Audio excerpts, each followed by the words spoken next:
শোনো, তোমাদের একটা ভালোবাসার গল্প শোনাই। তাহলে হয়তো তোমরা বুঝতে পারবে সত্যিকারের ভালোবাসা কাকে বলে। ভারতে একটি ছেলে ও একটি মেয়ে 4 বছর ধরে সম্পর্কে ছিল। হঠাৎ একদিন মেয়েটির শরীর খারাপ হয়ে যায় এবং তাকে হাসপাতালে নেওয়া হয়। সেখানে জানা যায় সে ক্যান্সারের শেষ পর্যায়ে আছে এবং বেঁচে থাকার সম্ভাবনা প্রায় নেই। খবরটা শোনার পর ছেলেটি তার পাশে দাঁড়ায়, কাঁদতে কাঁদতে বলে প্রতিটি জন্মেই সে তাকে চায় এবং সবার সামনে তার কপালে সিঁদুর পরিয়ে দেয়। এই দৃশ্য দেখে পরিবারের সবাই অবাক হয়ে যায়। ভালোবাসা আসলে কি তা যেন নতুন করে বোঝা যায়। সত্যিকারের মানুষ পেলে জীবনের সবচেয়ে কঠিন সময়েও সে পাশে থাকে।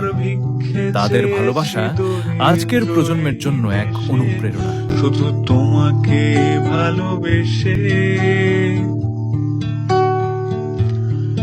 শুধু তোমাকে ভালোবেসে